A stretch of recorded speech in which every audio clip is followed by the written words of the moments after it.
everybody. Welcome to another edition of Super Soldier Talk. I'm James Rink. It is November 11th, 2012, and tonight I have two special guests. I have Krista and Dan Macbolen with us. And I am not quite sure where this conversation is going to go, so I'll just hand it over to Krista, and you can go ahead and start us. What exactly did you want to explore tonight? You had mentioned, and Dan had mentioned us all three talking like a couple weeks ago, so okay. I thought that we would, but Dan, I have a question. What kind of, who uses that flash gun? That's basically gray technology. Reticulin, you can't just say gray as end all, fix all, whatever, but basically it's reticulin technology.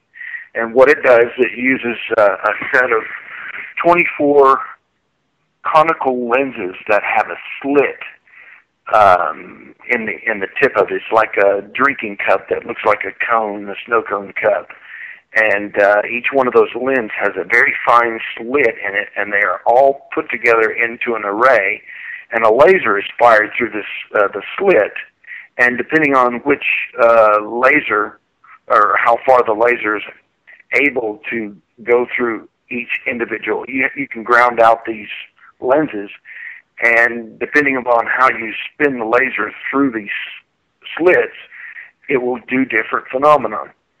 And it's based. If anyone wanted to do research on it, it's based on what we would base it on would be the Young's slit experiment.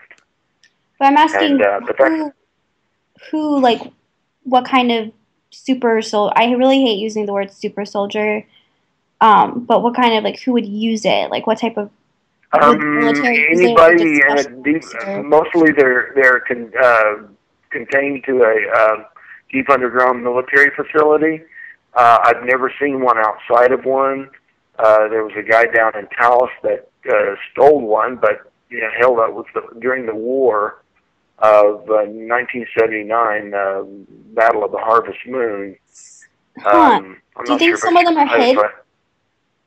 Would people have interest of finding them? Like, would there be a reason why someone would hide something like that, like off-world or something? Well, you could use it anywhere. It's very handy, anytime, anywhere.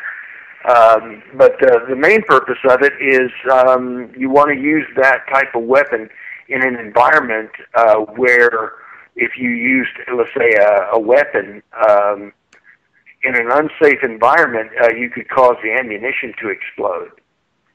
There are times when you would prefer to use the flash gun as compared to conventional firearms because you're in an explosive environment. And that's what caused the war down in Taos, was the fact that a reticulin was in there, and he had a flash gun, and the Yellowford guy, or the Sea Spray, had an M16, and the reticulin wanted to disarm soldier, the guard, and he wasn't going for it. Well, the reticulin is trying to get this guy to understand that he just doesn't want that weapon because they're going to be in an explosive environment, and it could set off the ammunition in that thing. Well, it got out of hand. There's a big misunderstanding, and the shooting started, and something like I don't know how many people were killed, but a lot of scientists were taken hostage and later killed.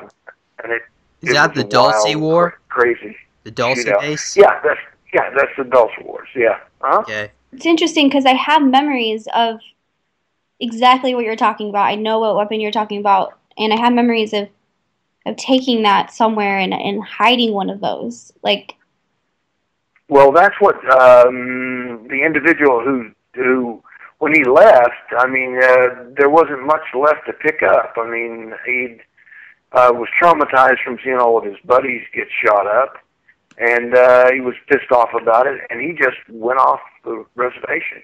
He just escaped. He took one of the flash guns with him, and that's how we know about the flash gun, and that's what I remember. Interesting. I remember seeing one. I've never seen one operated. To my knowledge, I've never operated one, but based on what he explained, I remember what it looked like. But as far as I don't have any memory using one, not cognizantly at the moment. I couldn't get a grasp on exactly where. Well, but you were talking about that particular area because it's a park. It's the Tacoma Training Center. Yeah. Which includes McCord Air Force Base, and also it includes. I know. Military. It's an Army base. There's McCord is an Air Force base. Fort Lewis. Fort Lewis, yeah. Go Devils. Right. Yeah. But anyway, you had pretty good recall on that, or at least knowing those areas. I forgot what the contents. It's been so long, or the context. But Krista saw us in a desert region. Then she said the name of those bases, which is not in Arizona or wherever. So, right. But the fact that she didn't know where they were, but the name came up, and it was associated. McCord and Lewis are the same thing because they're joined through the Tacoma Training Park setup. That's where a lot of guys got killed. Just so that their families could get money, in a secret war. A whole different story. Well, yeah, because I actually spend probably 1 to 2 days a week in Tacoma, working with city officials, or I don't know, probably just being some sort of spy. I'm guessing at this point is what I'm being used for down there. But I do know that I'm currently being brought there. Okay, all right. That means that whatever you're doing is basically having to do with soldiers themselves. Now, what kind of soldiers? That's really something you have to discern. Yeah. As far as what kind of work you're doing. Yeah. Are you aware of what you're being used for, as far as, or can you share that? Yeah, no, I'm not aware fully, but I have had dreams recently, more than others, or memories come back where I'm kind of I'm paired up with a unit of, looks like Marines or something. I don't know, a unit of something. Maybe they're special ops, and I kind of jump in and out of this synthetic. No insignia? What? No insignia? What does that mean? Insignias are something that you wear as an identifier to who you're associated with. Let's say I was associated with Special Forces. I would have a Special Forces tab on my uniform.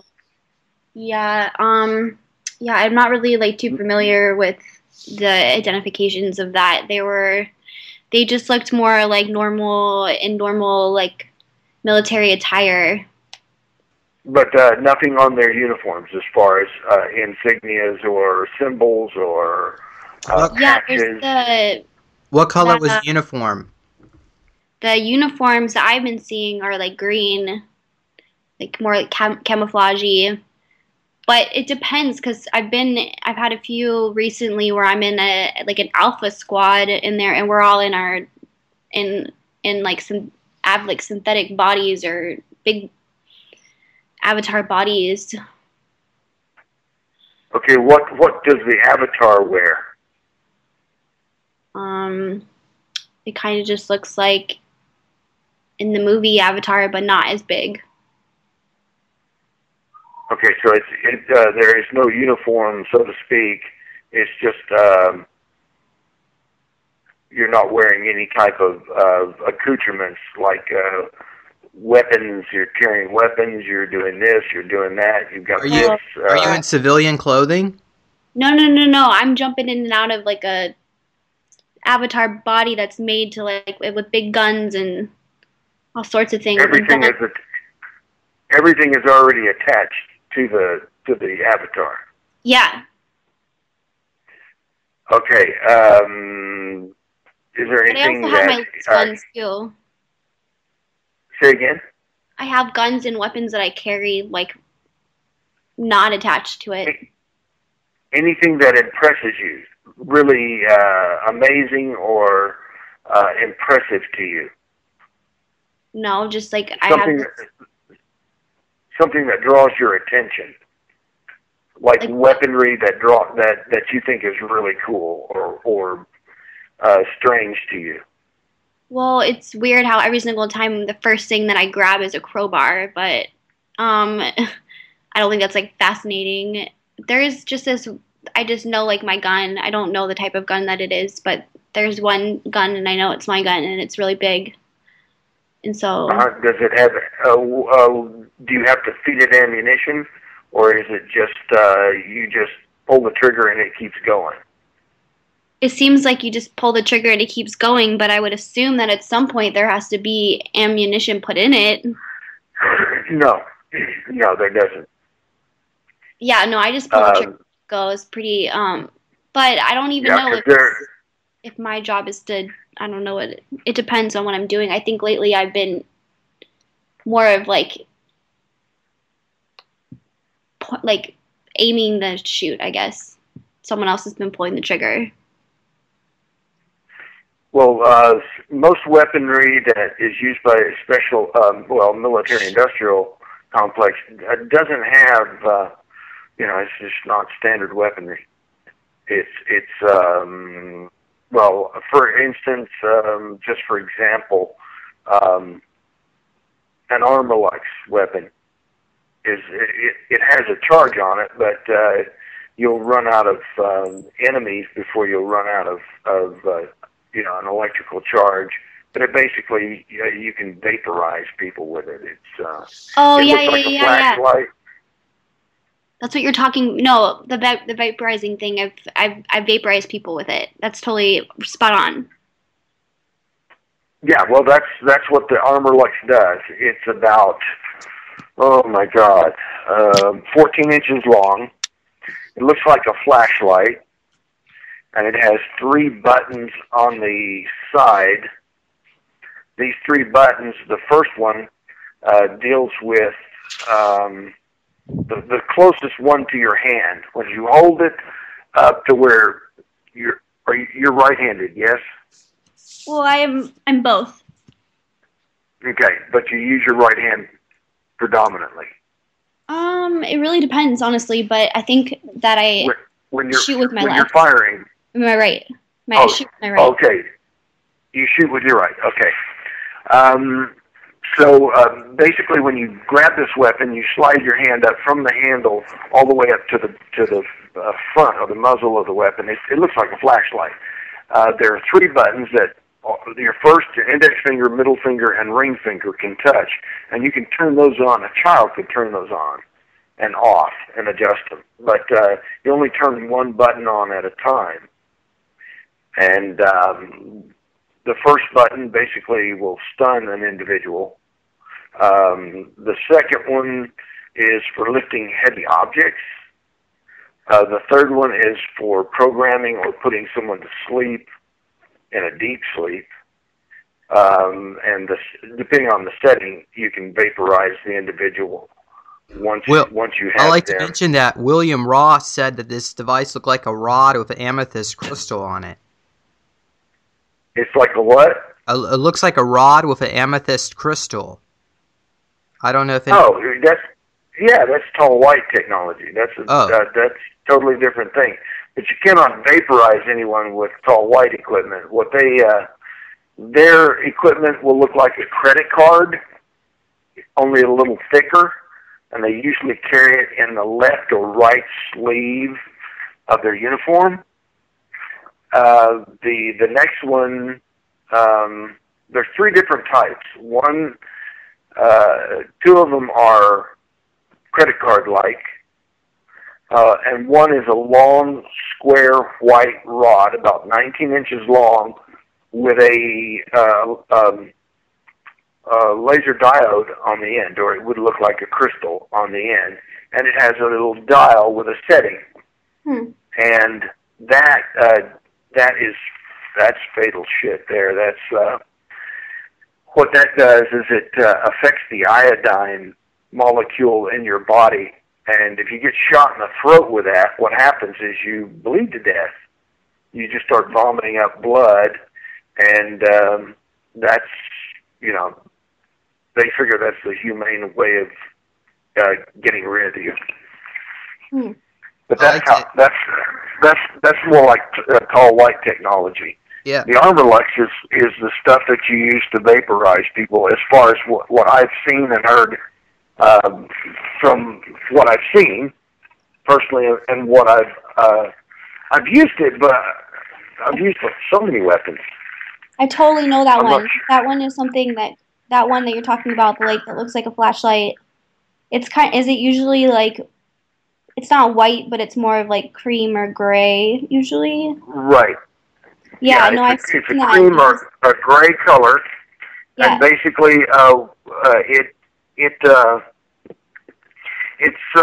it's quite hefty, and it's referred to as a flash gun. Because when you vaporize someone, there's a blinding flash, and they're gone. They're dead. Yeah, no, I know actually. Someone used that on me recently. But not on that setting. You wouldn't be here if they used it on the higher setting. But you can use it to knock someone out on the first setting. On the second setting, you can use it to lift a tank with. On the third setting, if I put it on a very low power, let's say I hold it at I put the setting on, and then what I do is I hold it by the very end of the weapon. That's the closer I hold the weapon to the lens portion, the stronger the signal is. And if I turn it on number 1, there's 3 settings: 0, 1, 2, and 3, or off 1, 2, and 3. If I put it on the first setting, on the third, the primary button, which is on my index finger, what will happen is basically that will knock you. It will simulate death. It will be. You could get a doctor in there to check you, and they would say you're dead. And that's how they get people to come in and reprogram you or give you a new set of memories. You're not breathing. It's sort of like a suspended animation. After about 5 hours, you wake up, start sneezing, and you're hungry. So that's usually how that weapon works. But there are 9 settings altogether on the flash gun. The first knob being the most lethal, because, like I say, if you put it on the second setting and shoot a person on the first button, what happens is they're dead. They're not coming back. They're dead. You put it all the way up and run your hand all the way up to the top where the lenses are, and you shoot someone with that one, it will vaporize them. There won't be enough. There's just nothing left. Not enough left to bury. I mean, it's like they're just dust. All right. Well, good. So, Krista, do you have any other questions you'd like to ask Dan? Perhaps maybe about Fort Lewis McChord, and do you think that's perhaps a base that we are taken to, or do you think you were just picking up on that name because of because you live in that area? I think I might have. I think that definitely you and I together have a correlation with Fort Lewis McChord, as well as obviously in New Mexico, as well as, like, I don't know what's going on with you, but I think I might have just been picking up on that because I've been going there, like, a lot. Well, maybe I have a couple synthetic bodies, and one could be down in New Mexico or Arizona, and the other one could be up there in Washington, God knows where else. I could have 12. Well, the thing is once you step into the chair, they can put you anywhere your body is, as you call it, an avatar. they can send you to wherever they've shipped your avatar. So that's not a problem. It's not a big deal. So you could be in one place at one time and wake up in a totally different place. But the thing that, as far as being in the Washington State area, is there's something to that. There's a reason that they keep taking you back there, and we need to find out what that reason is. Well, maybe there's a large cloning base, because I know there's one under Ada, Oklahoma. Were you the one who told me this? Yeah, there's a cloning plant at Ada. That's where I was incepted, was in Ada, Oklahoma. It's near the ammunition plant, probably 1,000 feet northeast of the ammunition plant and 1 kilometer straight down. You know, the FEMA's largest cloning facility in the continental United States. I think it's the largest cloning facility in the world that the MIC. Isn't there one here too, though? Like, I feel like there's one in the Pacific Northwest somewhere. Yeah, I think so. I believe it's under Mount Hood, and it has something to do with all the military contractors, in particular the ones that have to do with hologram technology. That could make a lot of sense, because there's been a lot of sorties out of Washington, and Washington is one of the 5 states that about 2 years ago the FAA shut down completely all all private aircraft. All private aircraft were not allowed to fly above 500 feet AGL, above ground level. And the reason they weren't allowed to fly above there is because unmanned combat aerial vehicles were doing terrain mapping using 4D holography. And basically it was a part of the Northern Area Blue Beam project, where they were going to basically terrain map. They have these projectors, 4-density holographic projectors that project an image so solid that an unmanned aerial drone can actually get a missile tone lock on this image. And they were going to do, I guess, dust people with a little LSD 25, and then give them one heck of a blue beam show as far as a fake alien attack. And of course, you'd have to have some of these UCAVs crash. Say again? The drug, LSD? Well, they probably give us LSD or some kind of derivative of it while programming us. Oh, no, sorry. I thought I misunderstood you. I thought you said that they give them an LSD. I can't understand what you're saying. I'm having a hearing problem. Repeat it. It's just the frequency of your voice that I can't hear. I have hearing aids and an adapter, and I just I can't understand I can't hear the frequency. I can hear you, but I cannot understand what you're saying because of the frequency of your voice. James, if you would repeat. I'm going to like my alter or my state, so when I do that, my voice gets all deep. Right. Well, if it goes deeper, that's good for me, because it's the higher frequencies when you start getting higher that I can't hear you. Okay. But go ahead. What was please repeat your question again. Never mind. I misunderstood you. That's probably why there was. Yeah, you didn't quite understand. But I looked this up online, and I think it's actually from Dr. Peter Beater, and he was like the head of the Import-Export Bank.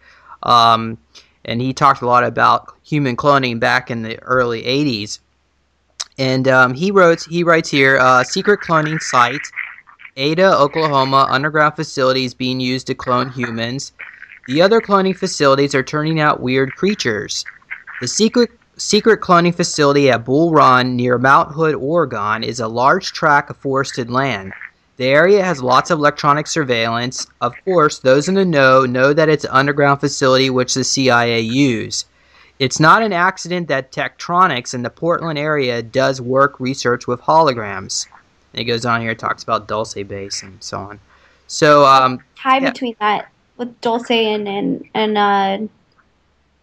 that base you're talking about on Mount Hood, and I think when we were doing the regression, I was kind of like jumping all over the place because I think I was picking up on all sorts of different clones.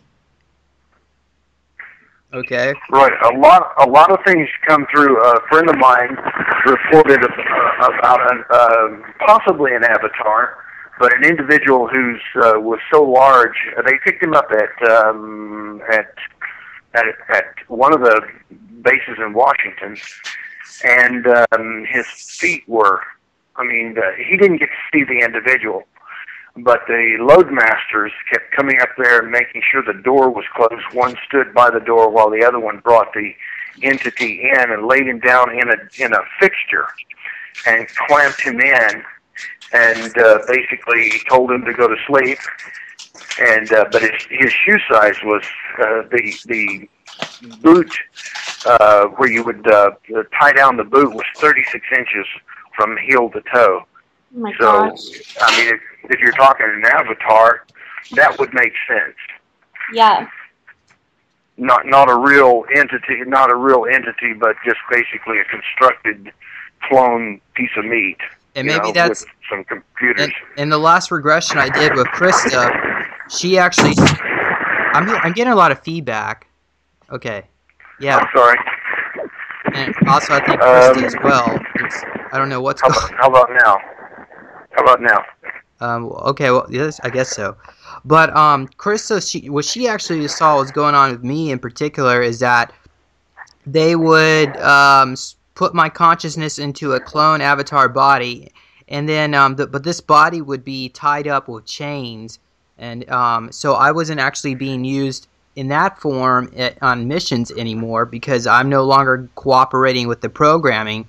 So what they would do is they would torture me to activate my altar from that clone body, and then I would project into another avatar. So I'm going from one to another and another in order for them to access me. Literally.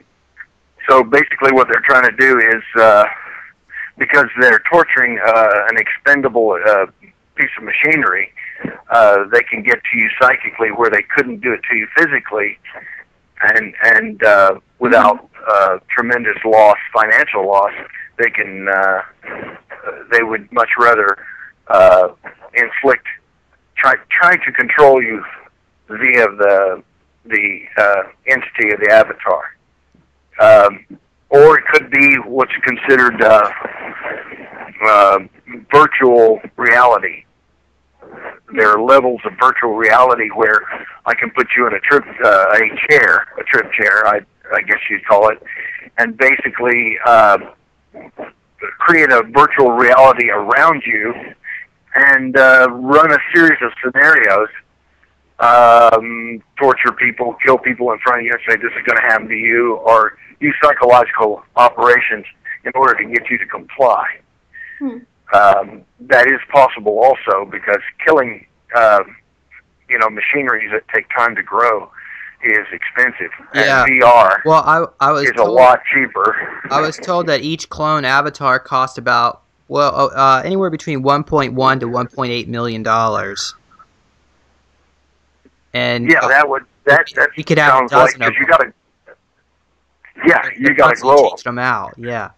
Hey Dan. And they're tuned to your electromagnetic signature so that you can connect with them in such a way that your consciousness is inside the body. You feel what the machine sensors give you as far as feedback, and there's no lag time.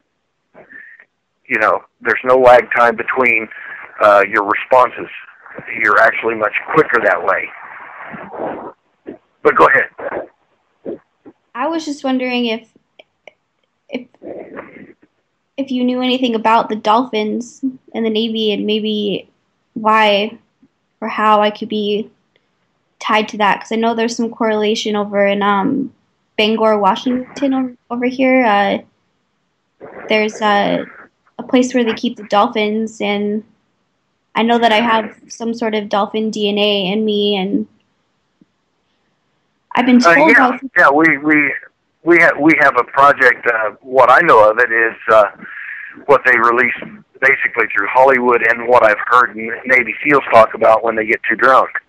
And it's basically SEAL handling. A special boat units handle SEALs, not SEALs, but they use SEALs and dolphins. The dolphins are better because they're smarter. No offense to the SEALs, but the dolphins are much smarter. They can talk. They taught them to talk. They talk.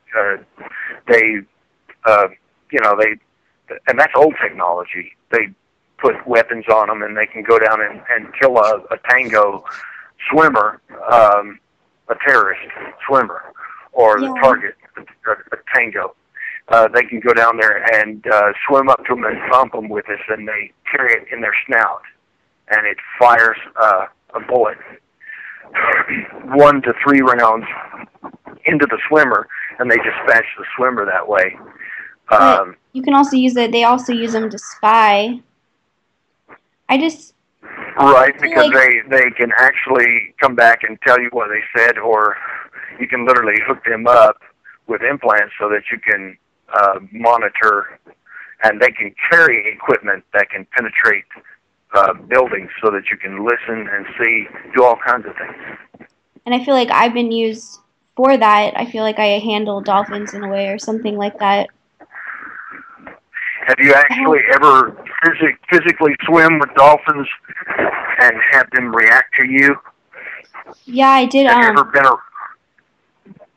I did one time in Hawaii. I did it, and it was really crazy. All the dolphins came towards me, and pretty instantly. Did they get excited and get crazy and yeah, pretty much, and start doing all kinds of weird stuff because they're excited?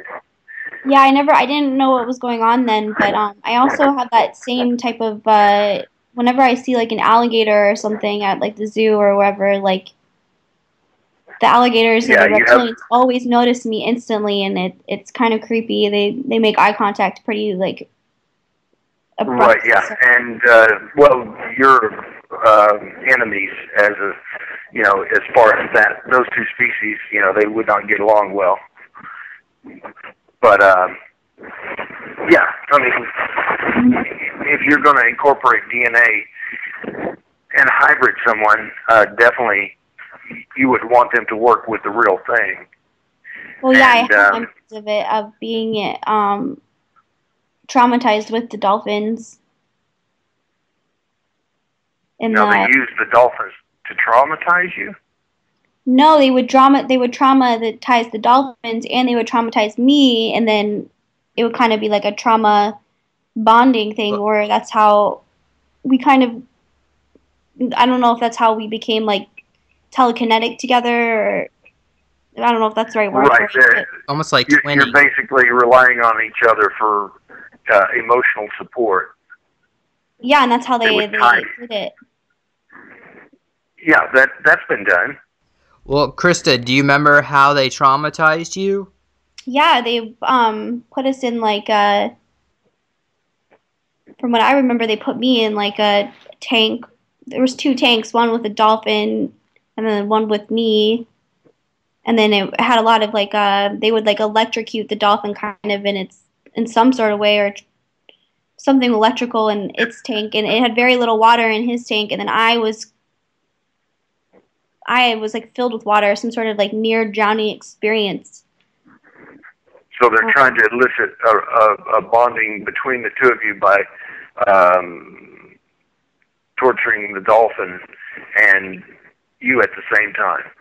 Yeah, and I think it also had something to do with bringing down my body temperature, because my body temperature is just naturally, like, cold.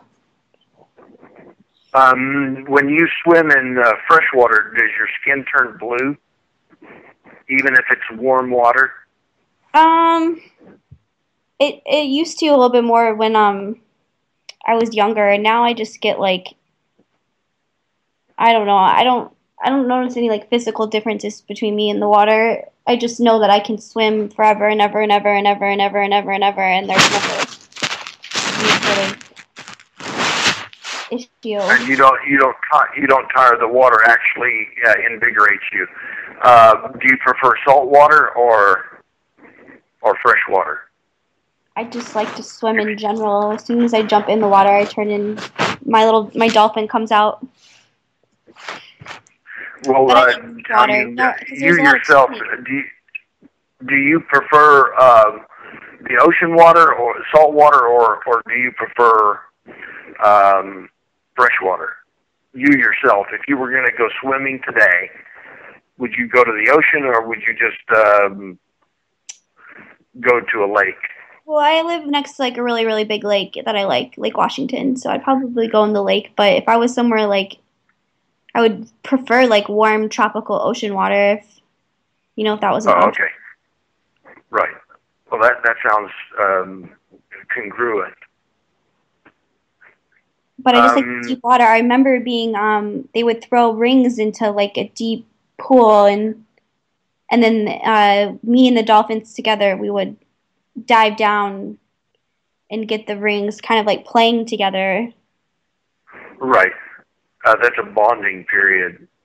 What they try to do is bond you together. Sometimes it's through trauma. Sometimes it's through playful activity. Sometimes it's basically a psychic connection that you have, because you naturally have that anyway. Once the dolphins, you were physically to an actual dolphin, a troop of dolphins. I forget what they call more than one dolphin, but a herd of dolphins. A pod. Yeah. Yeah, okay. If you're around a pod, when they see you compared to other human beings, they're emotionally stimulated, and so they get all excited. Mm-hmm. And it's hard for them to contain themselves, and so they get really excited, and it's a real weird feeling because other people start taking notice. And so most of the time the military tries to keep you away from these situations where you'll be exposed. If you're actually working with those animals, they don't want you around them unless it's under their control. Well, it sounds like we need to plan a vacation to Hawaii, do some swim with the dolphins then. I'm all, even just talking about them, like you said, you guys should see me over here. I can't talk about dolphins, and I get like all giddy and excited like you're talking about. Like I can't contain myself. They're like my little friends. Yeah. So. Hey, Chris, we're getting feedback. I'm not even doing anything. I'm not even moving. Oh, well, that's odd. Okay, well, we'll just keep proceeding. I'm like, you're saying it. I'm like, I don't know what I'm doing. I'm not even moving. Okay, you might be breathing into the microphone. I don't know if you're rubbing it or something. No, I'm like the computer's away from me. Okay. Maybe, I don't know, maybe something's here with me. I've had lots of activity the past couple days. Yeah, me too. I was talking to Dan a little bit earlier. I had 6 needle marks in my mouth this morning, and I've been getting that quite often this week, waking up about 6-7 needle marks. And they're really intensifying what's going on. Well, there's a lot of activity that's going on as far as frequencies being produced to confuse individuals, i.e. whistleblowers. They basically want to make your life very difficult. Yeah. Sleep deprivation.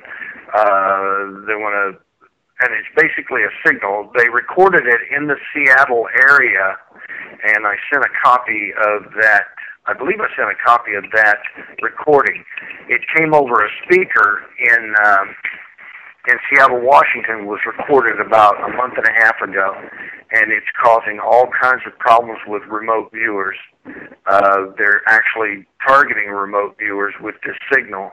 They say it's coming from China, but the guy that briefs the president on these things, he said that it's wreaking havoc with remote viewers. Interesting. And well, they're blaming China, but I'm not so sure. They say the source is coming from China, but who can say? But it does. I listened. He sent it to me in an attachment. I sent it to James. How did you feel about that, James, when you heard that? Well, I didn't want to listen to the whole thing because you were telling me that it might get reprogrammed, but it wasn't a very pleasant sound, and I don't think we should play it. That probably won't be such a good idea. Yeah. Well, it made me physically ill. It made me physically ill, so I shut it down. Yeah, that more reason why I don't want to listen to it. I think I'm good on that one. Well, the thing is if you get too many remote viewers, you can find out things that they're presently doing, and they want to prevent that. And I don't believe the Chinese are doing it. I think it's coming from the military-industrial complex. So and basically, they just want us to not know what they're doing. They keep us out of their business. It's one thing to be a whistleblower. It's another one when you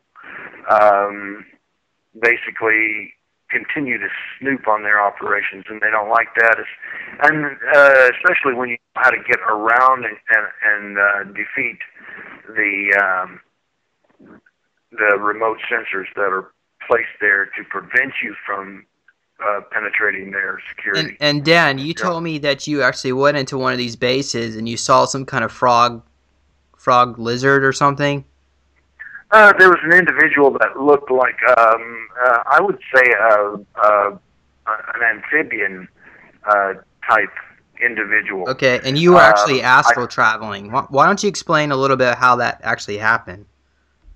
Well, basically, I was sent to a secured location, and I was sent there to find a specific individual. And so when I went there, I found the individual. No, wait, I'm confusing two different remote views. I was programmed to target two different individuals. The first individual was in a foreign country. The second individual was very close to me. Physically, he was on the same military base that I was on. And when I went down below, I rounded the corner, and lo and behold, here's this fellow, and he looks at me and gives me a grunt, and basically I acknowledged him, but I was shocked because of his physical appearance. I mean, it was shocking, and I didn't want to blow my cover, so I headed for the elevator, and it's very difficult to get out of that facility because of the way the elevators, you have to go down a level, you have to come out of the elevator, you have to go into another elevator, and then go down another level, and then you keep going. And so on the final level, I tried to put my face through the floor. But when I travel in as a remote viewer, I have a vessel, and this vessel has a certain.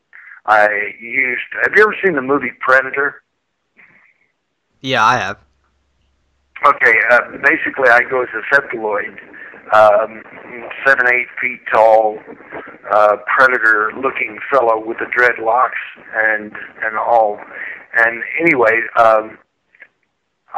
when I went at this particular military base, I went down these levels, and as I rounded a corner, I encountered this fellow who looked like basically a two-legged frog, and he grunted. I guess grunted at me, and it was a greeting. I knew it was a greeting, and I just nodded back. I didn't know how to respond to the greeting, so I just nodded back and turned around and got out of there. But before I encountered this individual, I tried to get through the bottom. There were more levels below, and I tried to get the elevator to go down to these levels. It wouldn't do it. And so I tried to put my face through the bottom of the elevator, and it was magnetically bottled. So that was the first time I encountered something I could not penetrate. And then I realized if they can magnetically bottle something, then they can catch me. And so I changed my the appearance of my vessel every time I go somewhere. I have tricks that I keep to myself. In order, because if they catch you, they'll reprogram you and or torture you. They'll do all kinds of stuff. Anyway, they can turn you and get you to basically work for them. And so you have to be careful of that. I was also injured in one of these altercations. Nobody told me that I could be physically injured. And whatever happens to you there, you know, you feel it. Yep. And it took me about an hour and a half or so before I... you were actually shot by a gun while in your astral form in that base. Right. There was I went to the one individual I remote viewed. I went to him to gather information, gather intelligence. And the first time I went, there was no one there to intercept me, so I had free run of the place. And so I went around, and then I was tasked to go back in. Well, I went back in, and when I rounded the corner, I realized this individual with an AK-47 could see me. And I didn't think anything about it. I took up a fighting position, a fighting stance. And he cut loose with that AK-47 and hit me in the right arm. And it went through my forearm and out the back of my upper arm on my right side. And when that happened, I broke and ran and went through one wall, went through the second wall, through a electrified fence, and passed out on the tarmac. And of course it snapped me back into my body, and it took probably 2 or 3 hours. I can't remember offhand how long it took, but I had to put my arm in a sink of warm water, hot water, in order to ease the... Well, that's so weird that you just said that. Because when that...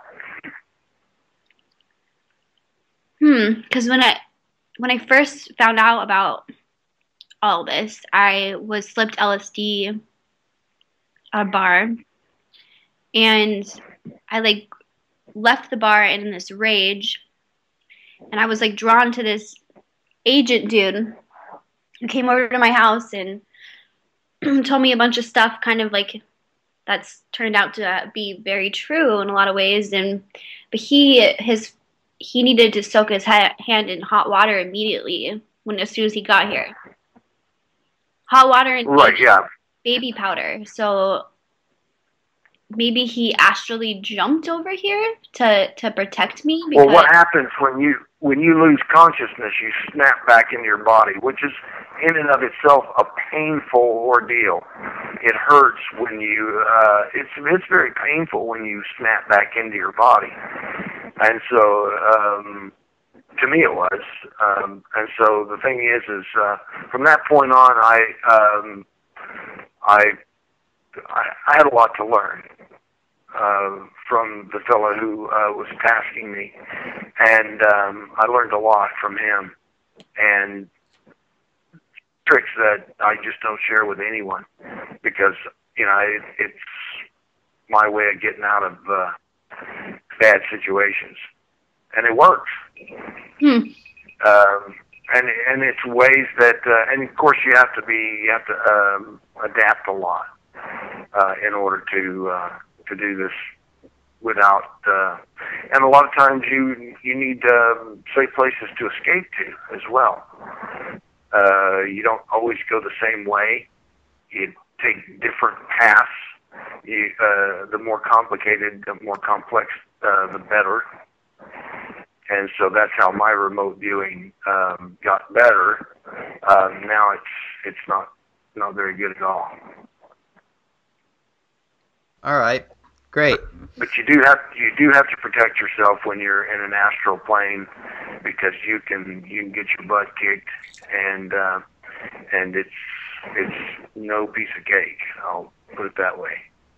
So they're definitely increasing the surveillance. I guess not just surveillance, but more like they're just trying to make our lives really difficult. And what about you, Krista? Are you getting a lot of problems lately? Any kind of interference? Well, I was drugged last night. Did you wake up with more marks, or did you just feel drugged? There is a new mark on my leg, but Okay. it was different. It felt more like microwave tech, something being done, and then I used the scanner like around my house, and it was being like set off all over the place. So What kind of scanner? the one that Tyler has, the Zap scanner or whatever, I don't know. Oh, okay. So and it was giving off emissions from inside your house or your body? No, like my body, of course, where my implants are, but Yeah. actually like in the house too. Like not in some areas, but in some areas it would light up a lot, and things were just moving. Have you ever set off radar detectors? Like me myself? Yes. Never had an experience with that before. Me either. But I'm sure I would. Well, I mean, lots of stuff going on. Yeah, there are fuzz busters, that type of radar detector that's used when you drive. You can actually take one of those and use it. The more sensitive ones are what I discussed with James, and that's the micro alert 2. That's much more. You can make that adjusted to be where it's much more sensitive, and it's a lot better. But until I got to that point, I was actually using a radar detector I'd carry it around with me as battery powered to detect if I was going to get zapped or not. There is one particular weird thing. Well, there's two particular weird things that have happened also in the past couple of days. I woke up from like a forced nap where like I just couldn't stay awake anymore because I was so tired, and I woke up and my lamp was on fire, but there was like no reason for my lamp to be on fire. What was on fire?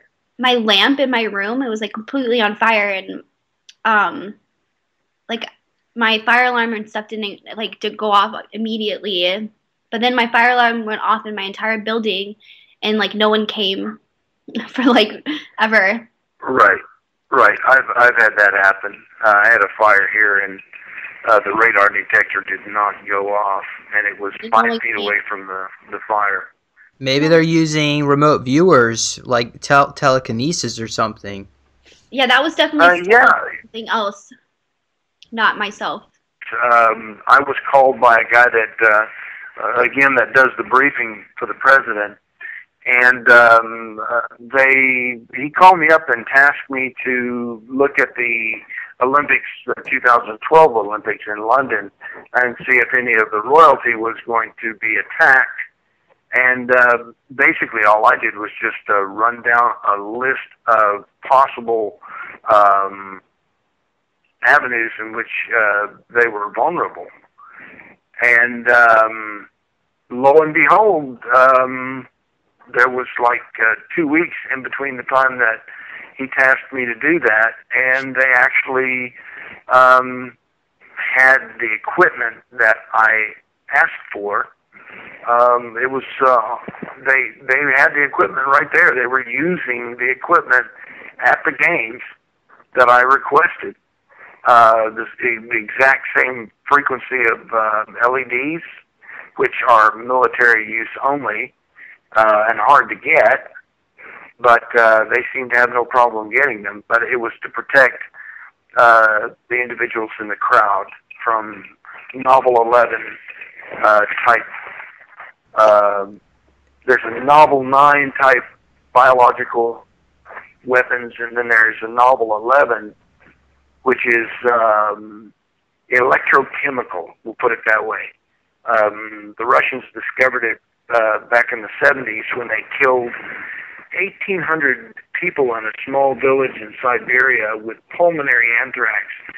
And yet when the soldiers came to take the bodies away, none of them were wearing mop suits or any type of protection to keep them from getting pulmonary anthrax. And what it was is they've learned how to produce an ultraviolet pulse code that actually, it's sort of like time to die code. It tells your skin cells it's time to die, and they start to die, and then it gets carried away, and you die. You can get as extremely prejudiced as if you used Ebola virus signal and shot people. They would just start dissolving before your eyes, and that would create that would be a very terror-stricken thing to see someone dissolve right in front of you. Well, but vice versa. I mean, couldn't it also be used to heal? Oh, that's actually how I was using it. There's something called the light relief, and it's a device. It doesn't heal as fast as the older versions, but the older versions were declared illegal because they claimed that they were healing devices, and all it is a very fancy heating pad. But some guy had, I think he had third-degree burns on most of his body, and they were able to heal him by using this on a very large format. In about 4 hours, they had healed his wounds, and he began to grow new skin. And so when they discovered that, they drove them out of business because, you can't let the private sector have this kind of technology. So the stuff that's actually sold out there in the public sector that you can buy, these LED machines, are they the same kind of healing technology that they were using to heal people for military applications? Oh, yeah. Oh, definitely. It's called light relief. But it's battery operated, or you can run it off of house current. But what it does is it's based on Wheeler's experiment with NASA, and basically what it does is it prevents the UV pulse code from taking place. They discovered astronauts in space would lose body mass because their bodies were dying because of the intense radiation. There's a lot of ultraviolet radiation that they're exposed to, and that's why they were losing muscle mass and developing antibodies, these white blood cells, a high count of white blood cells. They thought it was the very microgravity that they were in, but what it was exposed to the ultraviolet. So in order to neutralize... Yeah, even airline pilots got the same problem. A lot of them come down with cancer. Right, and the thing is basically what you do is you inject near and far infrared, and then throw in a little blue. You put the blue in there, in between the pulses of the near and far infrared, and what happens is a mixture of the red and the blue creates, I guess, purple. But what it does is it creates purple, and of course, anytime you put light, if you shine a blue light against a blue wall, the wall will absorb the light. It's only when you shine a light on a blue wall that it reflects the pigments in there, and but if it's any other color, it will absorb it, but it will reflect blue. Well, when let's say you dress someone in purple, the right kind of violet color, it also reflects this UV pulse code. Also, if there is a possibility that someone has put this novel level signal in there. You use a 540 nanometer green light, and that does cellular regeneration. You can make a cut on someone's arm, and if you have a 540 nanometer laser, you can literally heal the wound as you're cutting. Is there a way we can loss. get one of these lasers in the public sector, or is it? That's the problem. I tried to get 540 nanometer LEDs, and they're the only way I could get them was through military surplus. And when they found out I was getting them, that they were being shipped or eventually given to me, then that source dried up, and across the board, it's now a controlled item. And so trying to get 540 nanometer laser would be asking a very difficult thing. Is there? I just got the LEDs. Is there a way we could like set up something in China, some factory there, and have them make it? They won't do it because they're part of the military-industrial complex at that level.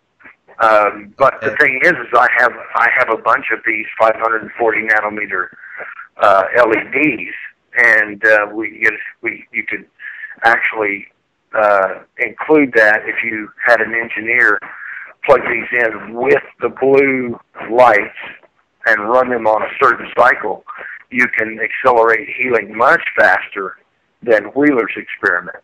Wheeler just used far and near infrared, which is you can see the near infrared with your eyes, but the far infrared is invisible to the human eye. And then, of course, the blue light's visible. But if you mix the 540 nanometer in a certain cycle, yeah, you could accelerate healing a lot faster than the old machine used to do. The old machine was just near and far infrared. If you incorporated the 540 nanometer LEDs with that and ran it on a duty cycle like they do with the light relief, you could literally accelerate healing. What would take days, you could do in hours. Okay. Well, maybe this is a project we could work on in the future, provided we could get access to funding somehow. Right, yeah. I had already had a project in mind to stop cellular degeneration by because whenever you're exposed to this 540 nanometer light, what happens in the presence of the white gold or the Oramus, what happens is your telomeres, I don't know if I'm saying that right, the tail end of your DNA. Telomere. Telomeres, that's what it is. Thank you. The telomeres grow longer instead of just remaining the same. When your cell divides, the telomeres actually grow, which actually stops you from aging. I mean, it's the virtual fountain of youth because you stop aging and actually get younger because when the telomeres get longer, your life expectancy goes up non-exponentially. So it's pretty wild. All right, great. Well, I like to do a regression, and Dan, I'd like you to stay on the line. You can listen in. Maybe you can remote view or something, or if that's okay with you, Krista. I'm going to regress you, okay. Krista. Is that all right? Is that okay with you? Do I have your permission to be here while you're regressed? Let's just, yeah. I need to have her permission in order to be present while she's regressed. Yeah, I just. It's a protection thing for your free moral agency. Will you give me permission to be here while you're regressed? I don't think she said she dropped the mic or something. No. I don't know where the mic is on this new computer I have. I can't find it. Is it in the screen? Like right above it? Does this make noise? Yeah, you sound pretty clear. Yeah. So that might be it. Yeah, Yeah, I just need your permission to be present while he regresses you to protect your free moral agency. Okay, all right, then. I have your permission. So it's all yours, James. Go right ahead. Will you allow me to ask questions as well? Yes. Okay, good. All right. Okay. Krista, so go ahead and get comfortable and bring your awareness to this place and time. So go ahead and just become aware of your breath. Breathe in and out. And what I'd like you to do is I want you to find a door that can help you find an answer for your own healing and integration. I like to find out if I was actually changed out of my family. So go ahead and open up a door and tell me what you see. I see you. You're at like maybe 5 or 6. You're sitting at a table and there's puzzles in front of you. You're doing a bunch of puzzles. Do I look like I'm in a nursery school or kindergarten or something? No. Well, how would you describe it? It looks like a school, but it's not. It's like some sort of military training area. Okay. Do I look like I'm in my right mind? Do I look like I might be under mind control or in a trance or zombie state, or do I just look what is my emotional state? Just James, normal, cool, calm, collected. Okay. Am I aware? Do I have any awareness of where I'm at or what's going on around me? No, they just told you that you're gonna be doing like tests. Okay. Well, can you get an idea how I actually got into this facility? Your parents put you there. What did they drive me here? Drop me off? No, I mean like your original parents. You mean the ones I had before my current parents? Yeah. Okay, They didn't put you there like right then, but that's how you got involved in all this. Okay, so my original folks, they put me in this facility? No. Your original folks put you in the programs, or they didn't put you in it directly. It just happened somehow. But how old was I when they put me into this program? You're an infant. You're very, very young. Okay, so Something's telling me that something happened to your mom, like when she had you, or something. what happened? Can you get an idea? Can you go? Let's go back in time. I want you to play back the clock. Was I born in a natural way, or was there something else involved? Yeah, no, you were born naturally. Okay, and is that the same mother that I have now? No. Okay, and is she? Did she have ill will to me? I mean, why would she hand me over? She didn't. I don't know. I feel like she didn't really like have a choice. You know, just like Okay. they put you in her or something. Like they implanted her in you. Okay, so You and her. she was aware that I was implanted? Did she die as a result of this giving birth? I'm seeing that. Yeah. Okay. Are you able to get a name? Ask her what her name is. Or maybe look around on a piece of paper. Maybe look on... What's that? Martha? Martha? Yeah. Okay, and can you find a piece of paper that has her last name? Just kind of look around in the room. Maybe a clipboard, a doctor's clipboard. Like Goldberg? Something gold? Okay. So she was Jewish? Yeah. Okay. Yeah. Interesting. That's what I got. Okay. And whereabouts? What I like you. Sorry. What's that? Sorry, I'm just taking on the emotion of the situation. Okay, well, step back from the emotion. Put psychic shield around your aura. All right. So kind of visualize a golden, beautiful golden bubble of energy, and let's just kind of bounce off that psychic energy away. So, okay. It's okay. She like probably wants you to know that she was sad. Oh, okay. So, did she die right after while I was being born? I'm seeing it like just soon after they just killed her. Was it because of me? Of the birth, or was she killed? Or are you able to see how she died? I'm seeing them killing her, but at first I saw that it was a natural, or it was because of the birth, but I think they killed her. I don't know why they would, though. Okay, well... They do that. I know of at least one incident where the mother was killed upon the birth. All right. Yeah. Okay, well, play the timeline forward to the point where right before she was killed.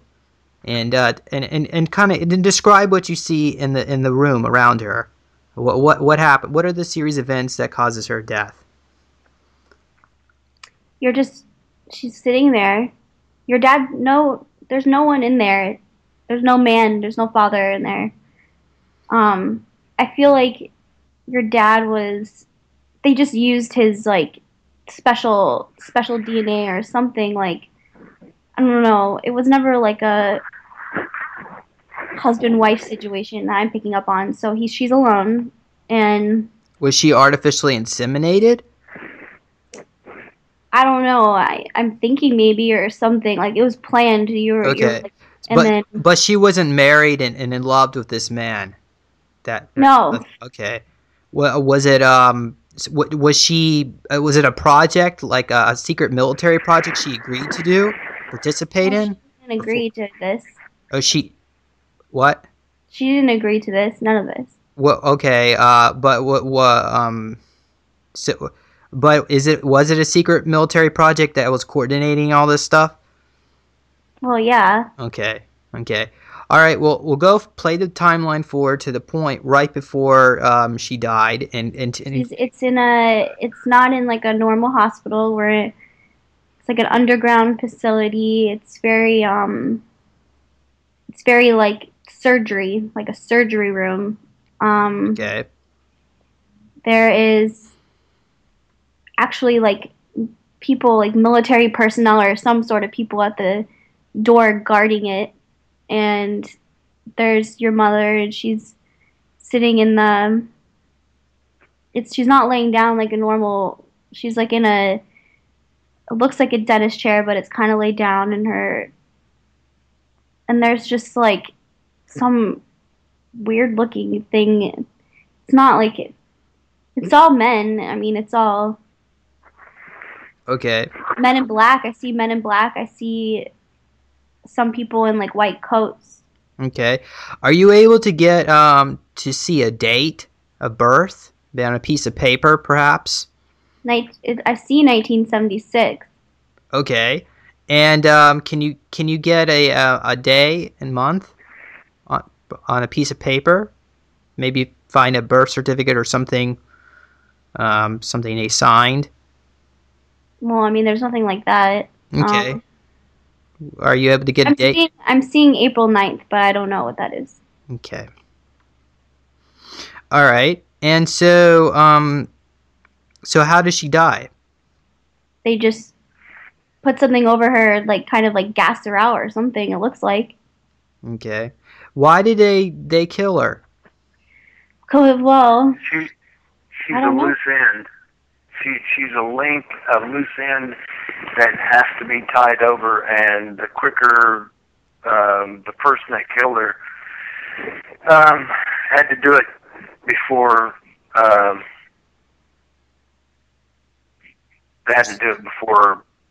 she saw you. Oh, okay. Well, I just like to mention it's harder on the guy that actually had to kill her it just had to be done immediately. Okay. Well, I just want to mention I was actually my birth certificate says I was born in March 1980, so that's a 4-year discrepancy. Is there anything? Can you maybe help me figure out why there'd be a discrepancy like that? I don't know. I have lots of reason to believe that I was born in 1985, and Okay. I was actually, it said I was born in 1987, so. So I'm actually a lot older than I appear? It gives them more time to work with you. Yeah, I mean, I feel like we have like all this missing years I don't even know. I know, but Krista, I look like I'm 18. I don't quite Have you seen me? I mean, don't look like I'm 12 years old. Well, yeah, but you guys are genetically that way. You're built that way. Okay. All right. What I'm saying is, like, I think we could be a lot older than we are. Right, but you have a longer shelf life. Okay, so let's go back into this facility. So let's go forward in time back to the... that would make sense, James. Oh. Sorry, it would make sense, though, because remember the last time I picked out that you were put in your family maybe 3 years, maybe you were put in the family 4 years, but maybe they were able to, like, put you in as a baby somehow. I don't know. You mean age reverse me? Yeah, like, they did what they wanted for the first 4 years. They age reverse and then put you in with, you know, that... I guess they could do that. They do have technology. Well, there's time needed to actually run you through the program so that, basically they really don't have to regress you in age-wise, even though they can. They don't necessarily have to, but whether it's 2 or 3 years, you're still within. Okay. And you're always going to look younger. All right. Let's go back to this particular instant. Were you able to see was my biological mother, was she aware of that of the project she was involved with, or was her memories wiped? Yeah, I think she knew, like, something was up. I think she knew that she wasn't going to be able to keep you. Okay, why was she chosen for this? Because of her blood, or Jewish, that blood. Is okay? So is she like connected to royalty or something like that? Well, yeah, and they like the Jewish blood because it's easy for them to. I don't know why they like the Jewish blood. Maybe because it's good for psychicness, or. It's tied in with the Ashkenazi. It's because they prefer to work with Jews. But you would think that the Nazis did it. Yeah, but you think the Nazis, a cabal, I'm assuming that's the ones who were involved. Yeah. Don't they have a prejudice against the Jews, or is that all just a front? That's all a front. No, they really like it. If you realize that the word Nazi comes from the word Ashkenazi. Okay. The Ashkenazis are the light-colored Jews. The Sephardic Jews are the dark-colored Jews. But the main bottom here is that they love to experiment on what they consider inferior races to themselves because they believe in they're trying to make, Okay, good. All right. So, Krista, so basically they probably viewed her, they wanted to use her for why, her Jewish people are they're psychic, there's something about their blood, but probably they viewed her as expendable, Okay. Can you talk to her and ask her if she has any messages she'd like to share with me? If she has words she'd like to say? Maybe. She's saying that she loves you and that she is sorry for all that she's put through, or that you're put through. Okay. And she said that one day, you guys will be able to have a relationship. Well, but she's dead. Or is she dead? Well, she's dead. Oh, so I guess like another lifetime, I guess. Maybe in on the other side or in heaven. Oh, okay. All right. Well, I'm picking up on her. I'm seeing that she's in somewhere nice. Okay. All right. So Yeah. so what happened during the first? I guess how long? So I guess I was born in '76. How many years was I in an underground facility? I'm assuming that's where I was kept. Is that where I Yeah. was kept? Okay. Looks like New Mexico. Okay. Is this Archuleta, Mesa, Dulce, or is it different? I mean, there could be numerous facilities, of course, in New Mexico. But... Well, I don't know where Dulce is located or Oh, any of those okay, places, but okay. it's in the Is it northern Mexico, yeah, New Mexico, or is it okay? they're southeast. No, southwest. Okay. All right. Good. Well, Okay. are you able to get a name of that facility? Do you see any signs? Maybe near the maglev train, the stopping point, where people get off and go into the facility. Looks like something that starts with an M, but I don't know. Okay. All right. And so let's go back down. Are you able to get an idea of what my purpose was? Why they created me? You were kind of like their first attempt at, this new idea of a super soldier fighter. But since with you they did kind of like the splicing with different types like Palladian and human and the saber tooth, right? And then The crocodile and the fish. I'm seeing saber tooth, but I don't They know. actually use saber tooth, the DNA. Yeah, I don't know. That just came to me. I don't know why. Okay.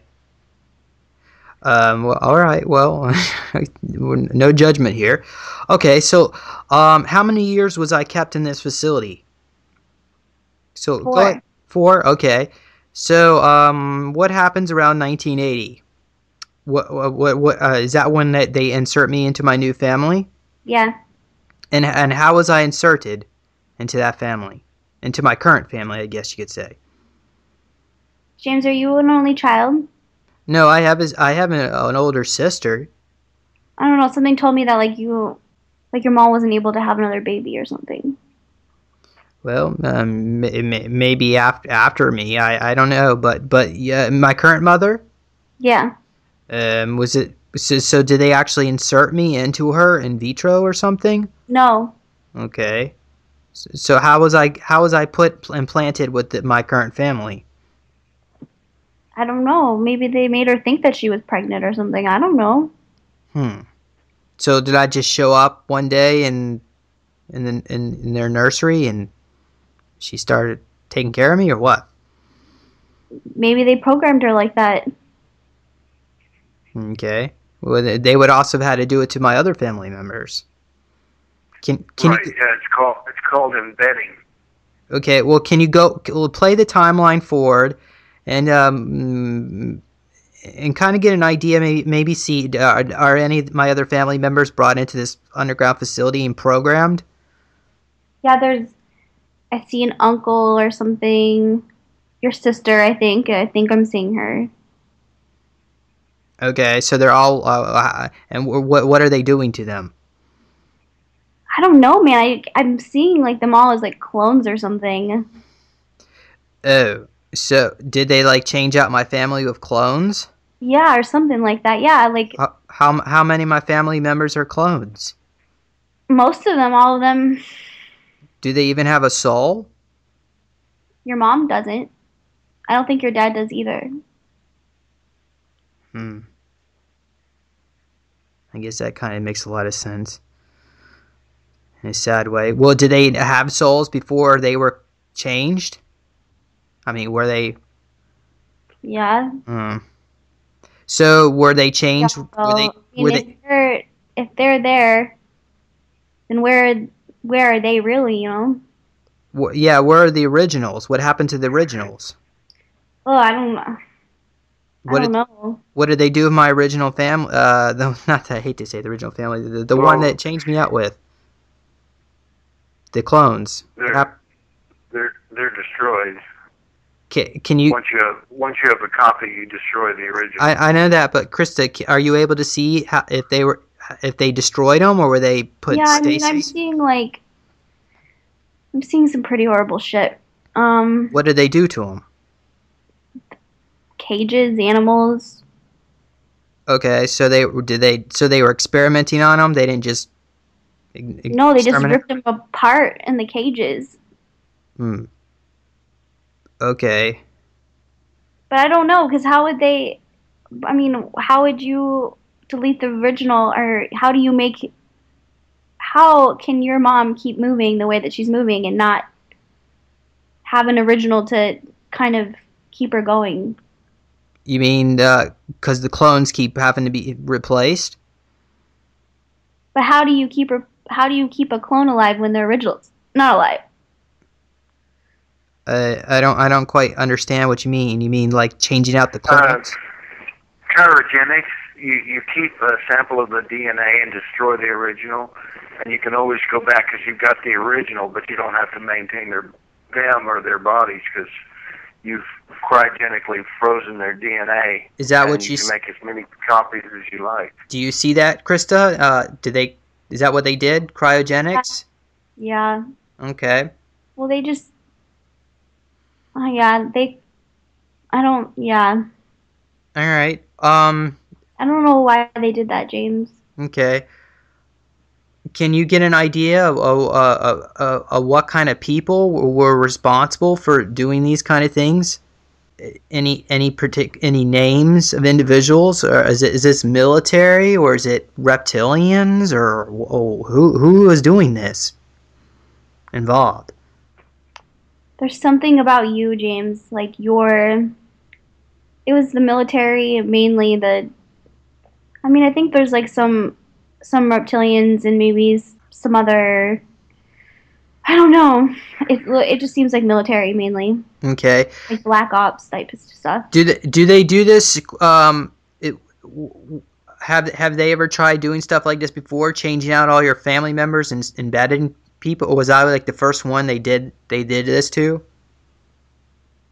Embedded I think you're one of the first people, and maybe the only people too, that like literally like you were thrown into like a family with everyone.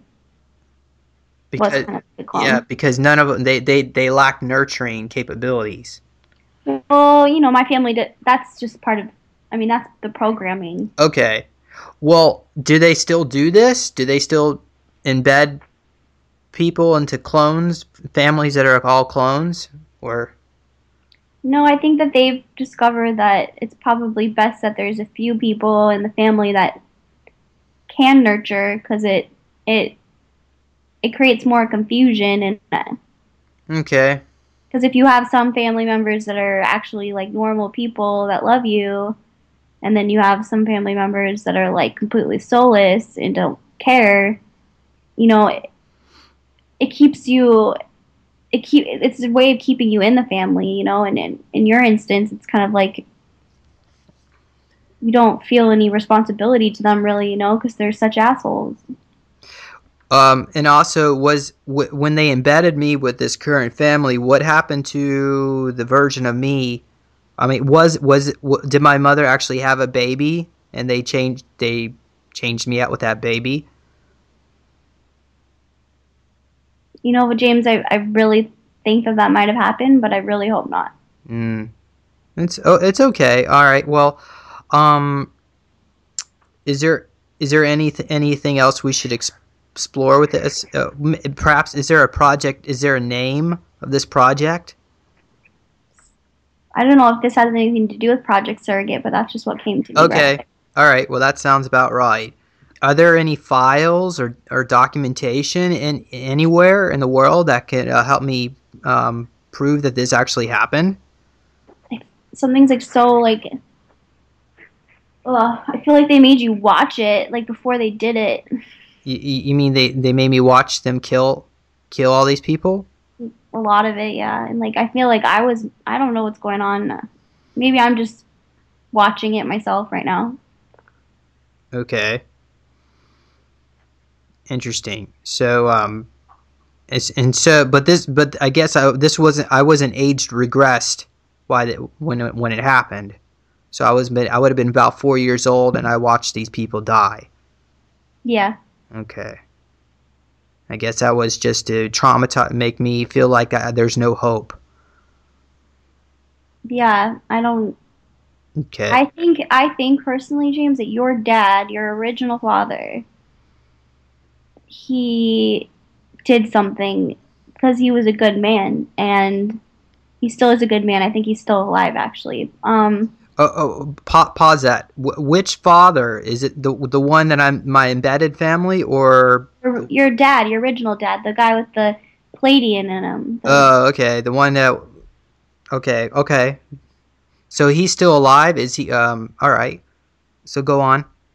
I think that he doesn't reach out to you. There's the reason why he doesn't reach out to you, but that he did something or something of his family or something. They did something that really pissed off whatever faction it was that kind of like decided that you were going to be this, they were going to really make an example out of, or to really see how bad they could torment someone. And I don't know, for some reason, I think your dad was such like a noble and great guy that they hated that about him because, they're all assholes. So what exactly was my biological father's position or role in the cabal? Or was he connected? I feel like he refused to join. Okay. He was like a commander of something. So he was military? No, but it's like off planet. I see him as being something off planet. Like, I feel like maybe they stole something, or maybe a seaman, or I don't, like, this wasn't like a planned like pregnancy. It was kind of like all done against everyone's will because they had something against your dad. So, go ahead and play back the timeline backwards to the point, to the thing that my biological father did that caused all this controversy. So just go back in time, see everything turning into a blur, and now it's going to solidify. And we're at that moment in time when he did this particular act. If it was just one, or maybe I see him killing some like sort of reptilian or something. Okay, and whereabouts was he? Like Master Lord reptilian dude. A master board? No, like a Master Lord, like someone that was like a really high ranking something. Yeah. Is it a Draco or a reptilian, or can you? I'm guessing it's a Draco, but I don't really know. What color? What color was it? Well, it's green and it's got some blue. Okay, and so my Palladian father kills this. Why did it kill this reptilian? Because they were trying to take over the Earth. Okay, so my father, but how did he get to this location? Was he like in a combat scenario? He flies the ship.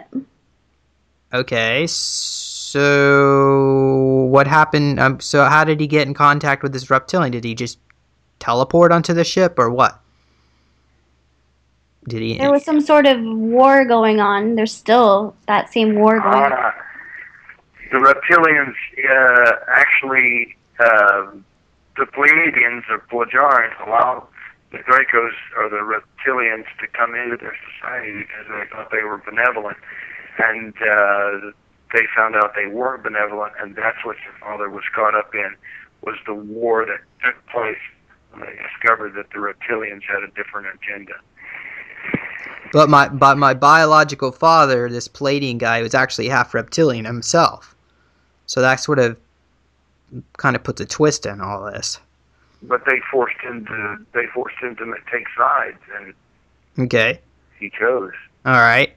So after he chose sides, what happened? Was he like an underground facility? Did they capture him, or did his ship crash, or what? How did the Cabal get their hands on him?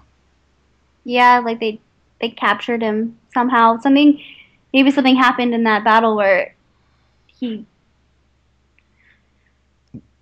Was he a super soldier? I guess, like I say, No. I want to use that term. Okay. Okay. I think your dad's a lot old. He's old. He's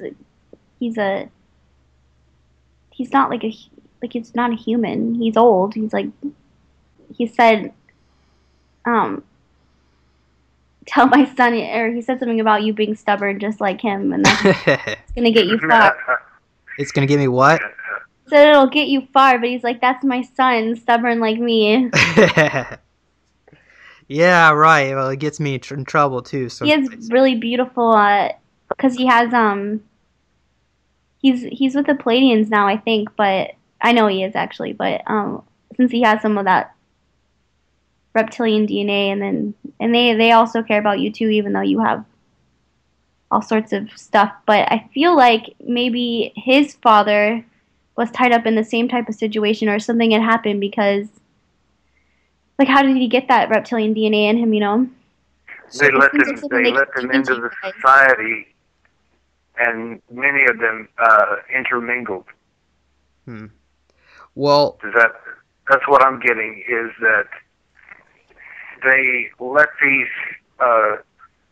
septiloids into their society, believing that they were telling the truth, and after many years, it became evident that the reptilians were. Well, Dan, perhaps. Go ahead. Well, perhaps maybe some of these reptilians that infiltrated, maybe they were the white light, and they were generally they cared about their Palladian brothers and sisters, but the Ryan Empire had their own agenda, and they were just using them as pawns. Could that possibly be a better way of? Especially if they're hybrids, and you can't get two civilizations getting together on one planet that are without some of them getting commingling. Yeah, I understand. Okay. Yeah. Well, fraternizing. Krista. James, your dad wants to say, he told me to tell you to use the powers within in order to break free within yourself. Okay. So you really need to focus on that, on yourself, and finding the inner you, not with all the programming. And he said that also they're going to step in when the time is right to help you. Can you help me? Can you give me some idea why I'm always getting sick every time I eat food? I'm always ill. He says that it has something to do with the fact that something about your Palladian or something. I don't know. Is there anything I could do to help that get better? This is probably me saying it, but I'm thinking pray. Okay. Let's see. And I am doing that. I know. Let's see what he says. He says, Do you pray over your meal? Yes. Oh, okay. He says that you just need to basically really work on healing yourself, and that unless you they really want to help you and use certain things on you and stuff, but you haven't broken through those barriers yet, that you need to in order for them to help you, because there's no, they can't interfere within you have to open the doors yourself. All right. And I was also told that my current embedded mother was putting psychic cords into me and causing problems with my psychic energy. Well, there's all that, and there's also just a bunch of, I think in the first 4 years of your life, and in times, they just did so many different experiments on you. You were the first time for so many things that, there are others of you out there that have the same types of digestional problems. It happened to a batch of you guys, but yeah. he said that it's just because you were just so much of a guinea pig, but it's also because they don't want you to. There's a high interest in keeping you sick for some reason. I don't quite understand it. So the cabal. You're more controllable when you're ill. Okay, so the Cabal is trying... It's a method of keeping you docile. And what about all those the injections I'm getting? Is that part of the problem? He says that it comes from a number of places. He says that even sometimes that they might... He's saying that sometimes they do stuff on you, too, to help heal you. Like diseases from other species? Yeah, like... Exposing him to, diseases from off-world? Yeah, all sorts of stuff. Okay. Wow. Can you... do you think this exposure to the disease is they're trying to get him to build up an immunity so that they can use him in these other worlds? Oh yeah, they use them all over the place. You're more useful off planet than you are in this planet. But can you ask them if it's are they using me in my physical body, or are they using me in avatars, or I guess maybe it's both? They use your consciousness. Okay, so why would they care about affecting my physical body if my consciousness is going into avatars for off-world missions? Honestly, James, I think they're just like carrying out their grudge on your dad on you still. My dad? What? No, they're carrying some sort of... They have some sort of grudge against you guys. Okay, so they hate me, even though they created me. They hate me because I'm connected to him. Yes, and you have like all these crazy, fascinating splits and mixes and stuff, and they're just curious. So, all right. So the curiosity. So the reason why they don't kill me is because they're so curious. Oh yeah, they're not. Well, and plus the fact that you have a lighter colored skin in their caste system, you are considered more higher up on the caste, which stops them from manipulating you or killing you. Okay, so I'm reptilian royalty. No, you're Pleiadian, or Pleiadian. Your loyalty lies there. Otherwise, you would be service to yourself instead of service to others. Okay. All right. Can you ask him his name, Krista? His name? Yeah. I'm getting a lot of feedback. Yeah, it's not me. Dan. It's me. How about now? Okay. Yeah, Krista, go on. Can you get a name? I heard George, but I don't think that's his name. Oh, okay. He probably has some crazy Palladian name. I'm not going to be able to pick that up. I think it might. Sometimes it could even be vibrational. So you may even not be able to pronounce it. Yeah, I don't think it's in our language. Okay. Does he have any last messages he'd like to share? He just told us to hang in there. Okay. Is there anything that you or I could do to help integrate faster? He says that you really need to find the love source within. All right. So, and I've been telling you that for years. And love source would be like something that I really love in my life, like a passion? I don't know, because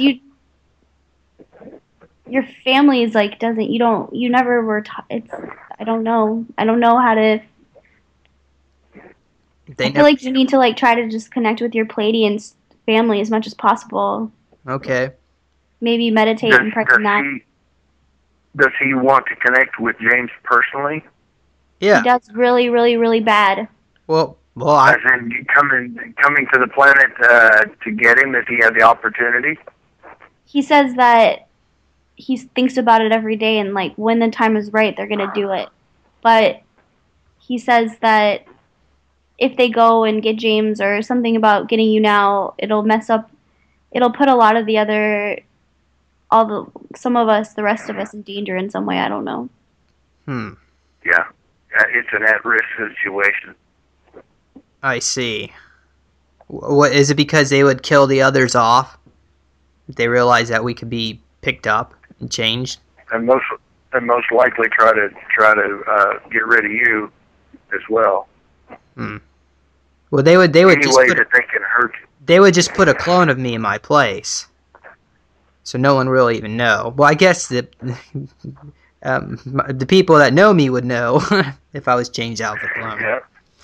Okay. Yeah, but that's not gonna happen. Yeah, I agree. He says that if it's what you want, they're just like they just want you to make the decision. He says if that's what you want. Yeah, I do. I do want. I would love to meet him if he's open to it. I guess. Then I think James, I think you need to really just focus on praying to him and praying to that, like meditating or whatever you call it. Focus on that and really make that your it. You know. Okay. Okay. Once you get up there, they can probably heal you of all your stuff. Oh, all right. So maybe that's... What did you say? Krista said that I could be healed as soon as if the Palladians could pick me up. They did that to. Oh, okay. Right. That can happen. Yeah, that can happen. Are you able to? Are you able to see Nathan? Is he still on the ship? Yeah, I see him. Is he getting any better? Or is he still in a coma? Yeah, he's still in the coma. Okay. But he has a really pretty Palladian woman working on him, so I don't think he's having too bad of a time. Okay. All right. They have him in this really... I love it up here, by the way. I don't want to leave, but... Yeah. They have him in this really nice... it's kind of like... It's like a coma thing, but it's like nice and it's beautiful and it's... There's so much grass and pretty things up here. Are you getting tired physically here? What? Are you beginning to tire in your body here? Am I beginning to get tired here? Are you becoming fatigued? Yeah. What? Do you feel fatigued? No, I love it up here. It wakes me up when I'm up here. Okay. Oh, okay. Well, continue on. Leave when you want to leave. All right. Can you get an idea where any of the files are? Well, first of all, are there any files left that can prove that this actually happened to me? Yeah, there's some sort of there's a base. I don't know why I'm picking up Texas or somewhere. There's some place with your stuff. Okay. Do you think? Do you know where in Texas? San Antonio? I don't know. All right. Is it a military? I mean, like an underground facility? I don't know if that's right. That's just what's coming to me. Well, Dan, what do you see? It's in Lackland Air Force Base. Where's that? That's where I was. I was born at Lackland Air Force Base, San Antonio, Texas. Oh shit! Well, there you go. There's your correlation there. Okay. Do you think that's might have been where I was born? I don't know, either that or I'm picking up on Dan over there. Oh, haha, Dan. Need to put some psychic shielding. Oh, sorry. I'll back out. Well, we could do some work with Dan. Do you want? Hey, but no, it could be a tie. It could be a tie between you and James, and why maybe you guys hit it off so well. Okay. Well, they still do psychoacoustic programming at Lackland Air Force Base. They get most of their projects in Texas, either Randolph. So maybe that's where they keep a lot of our files, is over there. Do you actually see me? Was I actually taken to that facility when I was younger? At some point, or is it just the files? I'm not seeing that. I'm seeing like a big room with a bunch of files, like maybe even mine there too, you know? Okay. Do you think that someday one of these will be opened up to the public and we'll be able to get access to what they've done to us? If one of us breaks in and does it, yeah. Okay. So are we going to have to like step into our super soldier altars to get access? Is that probably what's going to have to happen? Or we don't really make it very far. That's very hazardous. Yeah. It's funny. I see Sarah. She's there in that base, and she's on a computer, just like hacking away. Oh, okay. Well, can you talk to Sarah? Yeah. All right. Tell her to pull up my file. and tell her to just start reading information from the computer and just repeat it verbatim what you hear. I see.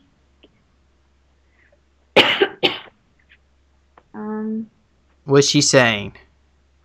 First of all, is she able to do that? Are you?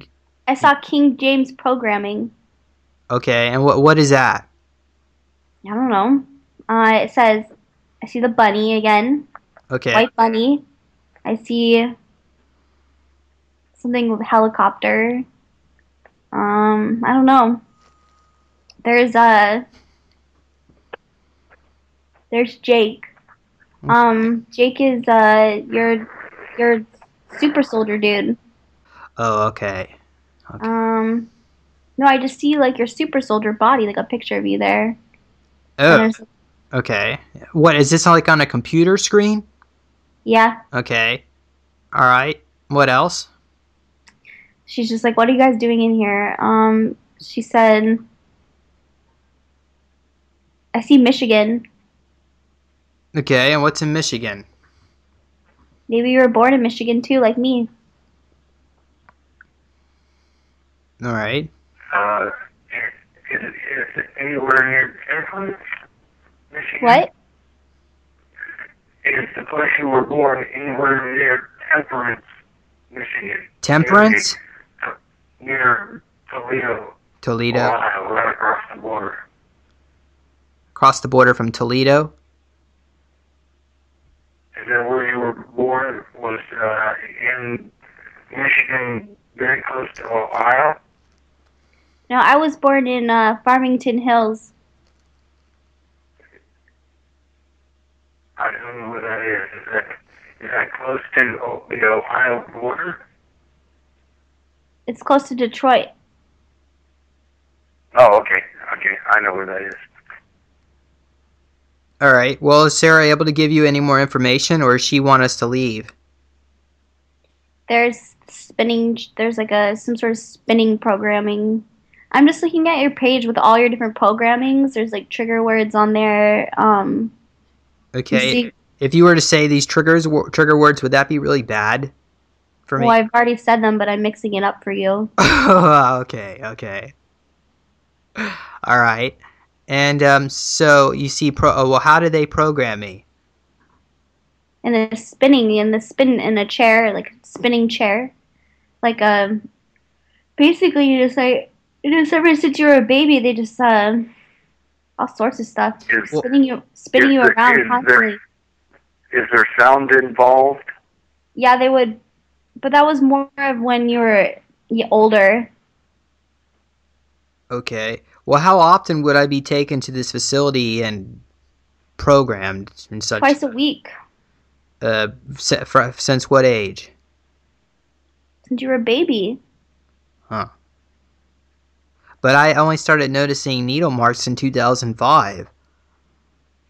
Or maybe. Well, I don't know. I mean, we were put into these programs our whole lives, and I just started noticing needle marks 6 months ago. Why do you think the needle marks started at such a late age?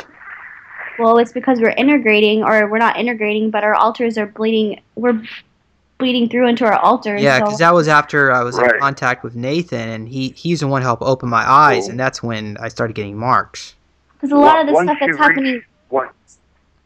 Once you get past 30 years of age, your compartments start to leak, and depending on how high up on the food chain you are, you can be taken out and terminated. But if they're interested in you, they will hang on to you like a leech. Yeah, well, what do you think about me, Dan? How high up do you think I am? I'm only 25, and I'm getting a lot of my memories back.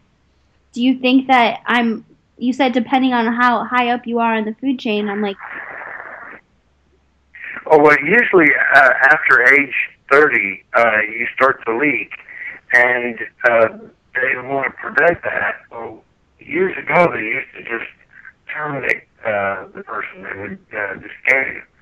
But that got to be too expensive because they had a lot of money invested in you guys. And so you're kind of breaking up. They said, why terminate these Can't really sessions? hear you. Yeah, we can hardly hear you, Dan. I think maybe there's some kind of interference. Right. I don't know what it is. Are you on your Bluetooth? Yeah, all I have to do is, Okay. Well, Krista, could you pull up your file? Ask Sarah to pull your file up. Let's explore that a little bit.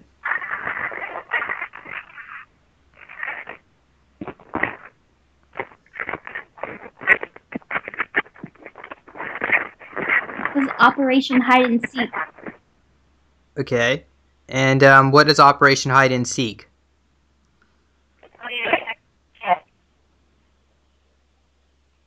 What's that? That wasn't me, which is weird. What was that? Yeah, I heard some other voice. Sound like a That was a female. woman's voice. Yeah. Oh, that's my, work, so I have it. 61, 748 to 240 California 256. What is Right. that? Is that the person hearing? Dan, can you... That is my phone is a smartphone, and it's downloading, and it talks to me. Okay, all right. Can you put it on mute, please, so we can, or just try not to talk? Okay. Yeah, Krista. All right. I'm sorry. So go on. You said Operation Hide and Seek. Yeah. Okay. And what else are you seeing on the screen? Because of whatever I hid, and now people are seeking, but I'm not supposed to know that I hid something. Oh well, I guess you know. The law. Winnie the Pooh programming. Okay. And what is Winnie the Pooh programming? They would like put me in a container, like a confined container, kind of like in there's this part in Winnie the Pooh that's really, really scary, and I've always remembered it. And they would put me in the container and keep me in there for a long time. Sensory deprivation? Oh, I'm sorry, Dan. What's that? Do you feel like you're suffocating? Excuse me? Are you suffocating? Suffocating. Oh, yeah. Okay. And occasionally they would like open up the container and put like you just like some sound or something into it while I'm like barely breathing. Did they put snakes in there? Or any critters? Maybe, but I think that was a different day. Okay. I see willow tree. A willow? I see red apple. I'm probably triggering myself, but that's fine. I see witch's brew. What? What did you say? Witch's brew. Something with witch. I see black cat. That's my trigger. I think you're reading Dan's triggers. Really? That's my trigger. Really, that's my trigger. That's my. Oh, jeez. Maybe we shouldn't do this anymore. That's pretty cool, because that is an extremely. You wouldn't find that. You wouldn't know that any other way. Okay. Uh-oh. Yeah. Maybe I'm reading into your shit. Okay, I'm gonna just close off my line for a little bit and let you. Yeah. Okay. Yeah. You're reading things. You're just starting to read everything. Yeah, let's focus on you, Krista. Make sure you see your name on the screen. Tell Sarah to specifically get your information. Okay, so what else? They just ID'd all of us.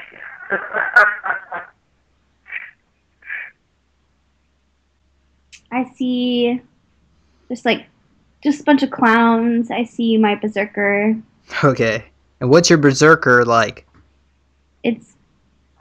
She's pretty crazy. Like there's it looks like that clown from It, like that programming, like the clown. Yeah. And but my berserker is supposed to come out like at any moment if anyone kidnaps me and tries to get out the hide and seek information. Oh, well, Is that something you want to explore yourself? That's hide and seek information? Because now I want to know. I've already told. I'm pretty sure it has to do with the Montauk chair. Okay. And what was your role with the Montauk chair? Well, wasn't it developed? It wasn't able to be reversed or something, right? Well, it was alien technology, and they reverse engineered it with our technology to open up hyperspace tunnels and influence reality. So, but it wasn't able to be reverse engineered, is from what I understand. Yeah. They actually had to use the aliens' navigation chair from a UFO. They were trying to change multiple histories on multiple lines. Multiple timelines. But something about that. And they were unsuccessful. Anything else in your file? I'm just seeing a bunch of my trigger words. Can you read that? Do you want to read them to us? Well, they're pretty much all the ones I already know. Okay. The butterflies, the dolphins. But see, now I see a picture of me and the dolphin. Like, it's like me, half dolphin, half me. It's like the drawing of it. Okay. Is this in picture form? You actually see the picture? I can see like diagrams of me and like I'm like half my body's a dolphin, half my body's me. Okay. So this is like a montage, because usually programming is done with rapid showing of pictures. Oh yeah. No. I remember that a lot. Actually, being programmed like that. Yeah, that's the fastest way. Subliminal. That they can do it. Yeah, because it's very deep in your subconscious, and even if you remember the series of montages, it wouldn't mean anything to anybody except for the programmer. I see. And of course, red light, green light. That was some sort of programming. Daisy programming. Are you able to see what these programs do? Oh no. What is Daisy? The he loves you. Daisy is I love you not. It's Joseph Mengele. Oh yeah, that's Mengele, right? With the black.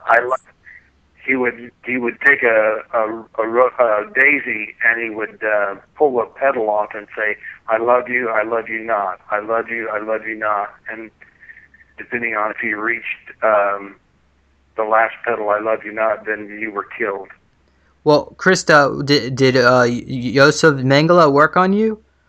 I remember his black boots very, very, very vividly. I don't know if it was him in particular, but we would all be lined up in a. This is a memory I've had for a long time, since I was a babe or young. We were all lined up in a row. There was cages, and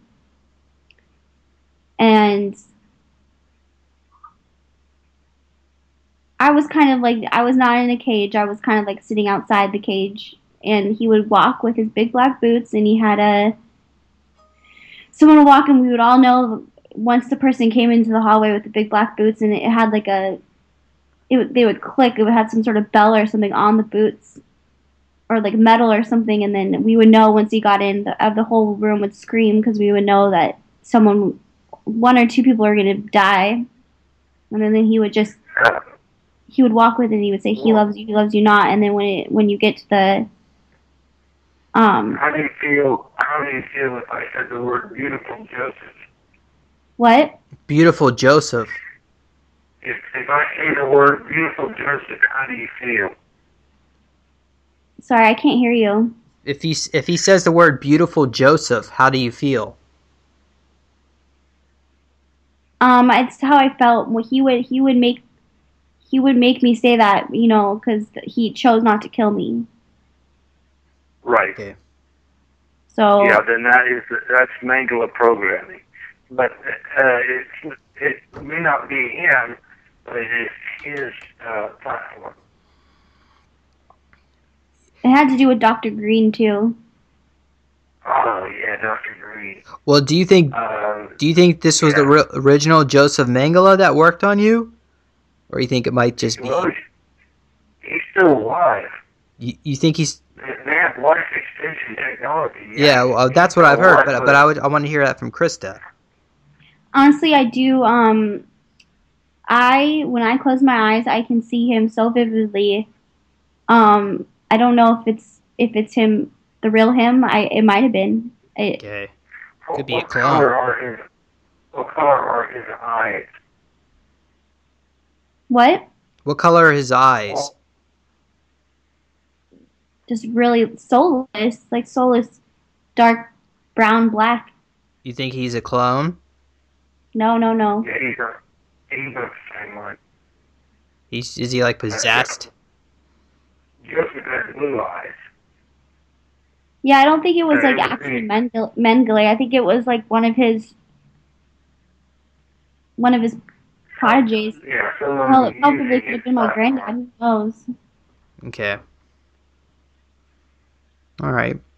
All I really remember is Dr. Green, and I remember. Yeah, Dr. Green. Was Dr. Green, was he very polite to you, or how was his demeanor towards you? How did he treat you, Krista? Dr. Green, he treated me like different than the rest of them. And different in what way? Yes. Like he would let me follow him around and carry his clipboard, and sometimes we would play a game or something. Like would he be very kind to you, and then he become very sadistic, and you could never tell when he would switch? Yeah, he made it very clear that I needed to stay as his friend, or I was going to be like the other ones. And he was like that with me and a few other, one other little boy, I think. There's a few of us. Okay. Did he laugh when the other children suffered? Oh yeah. Oh yeah. That Dr. Green was the same guy that produced the Mars Project, the mind-altering research study at Fort Bragg. I have a friend of mine that spent a lot of time with Dr. Green. I remember Dr. Green very much. Okay. All right. Yeah, I mean, there was a lot of children, and a lot of them were Jewish. Well, just curious. Do you have a Jewish prodigy yourself, Krista? What about that? Jewish prodigy? Yeah, are you? Yeah, she does. Are you part Jewish? Yeah. I don't know if I have Jew in me, but I do know that I have some sort of like auburn hair. I don't know where it came from. Okay, just curious. Is your hair very curly? No, not at all. I don't think I have Jewish in me, but I'm seeing a lot of these little kids were Jewish. Yeah, they, for some strange reason, the metagene factor is high. The psychic ability.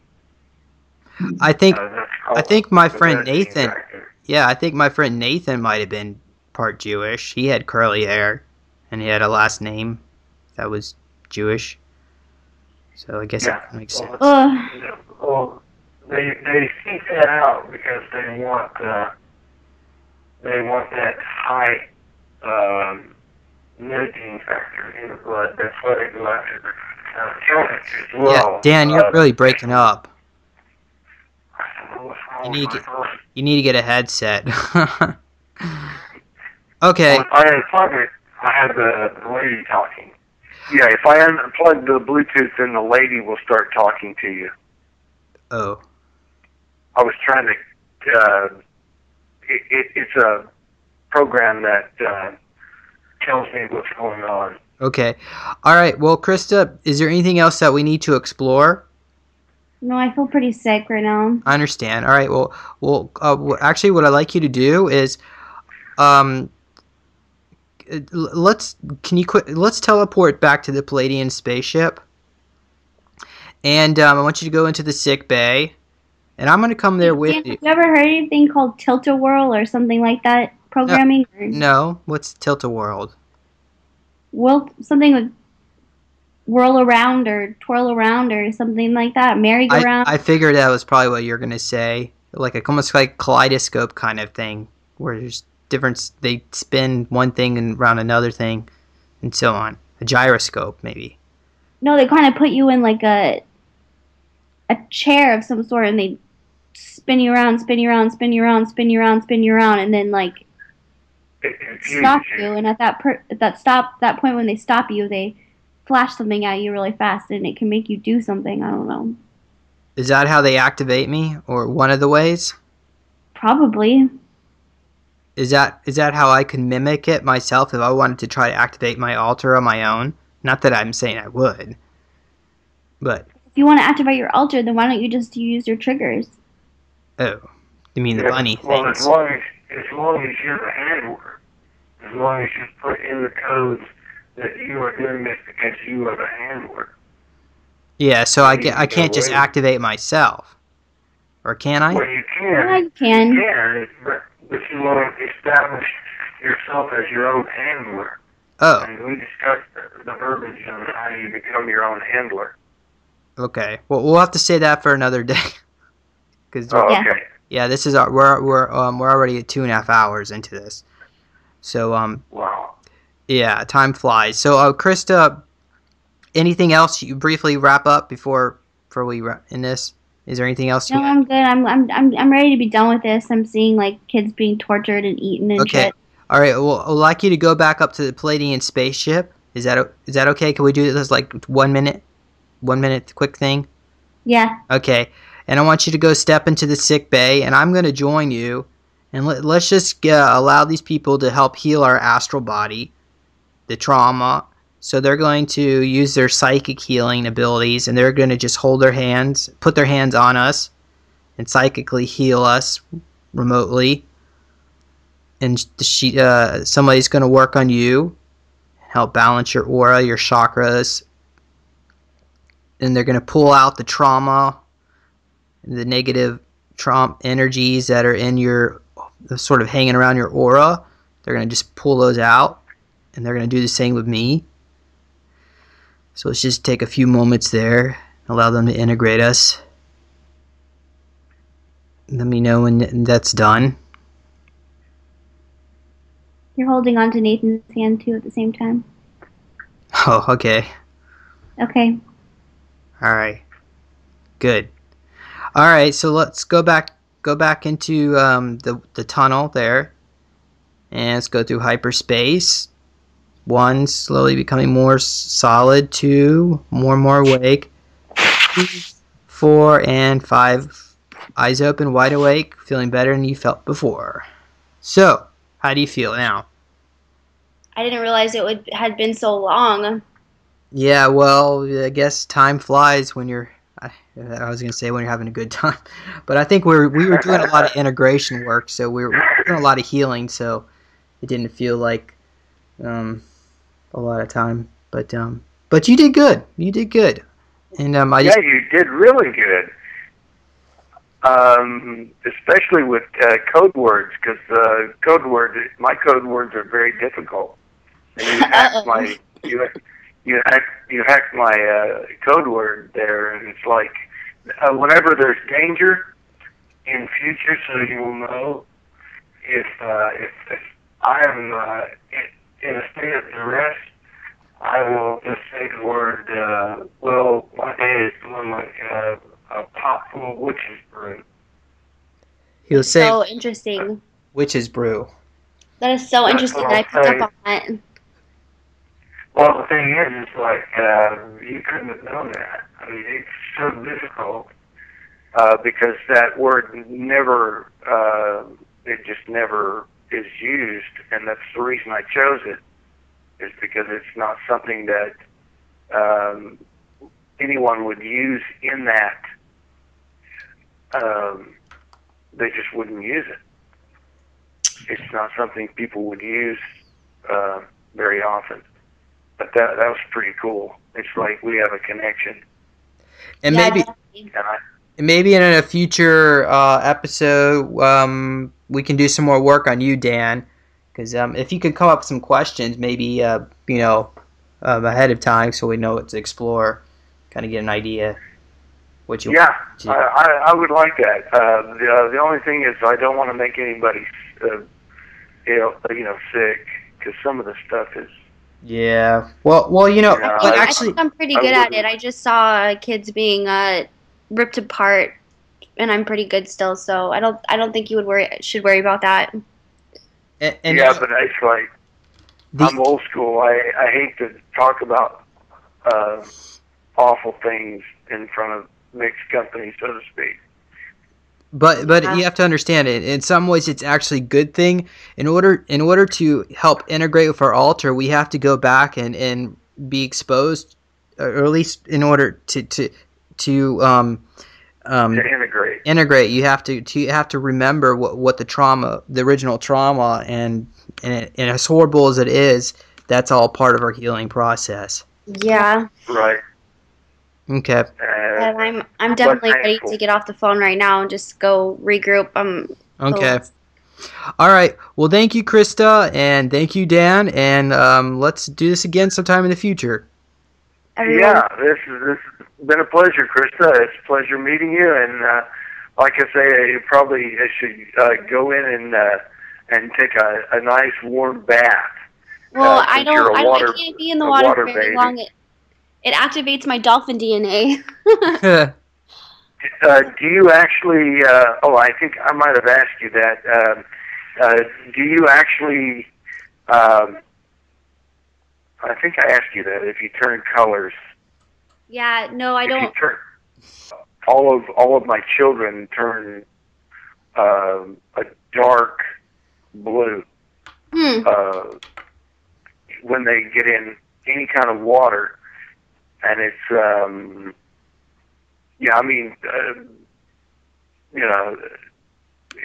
it's upsetting, to other people. Yeah.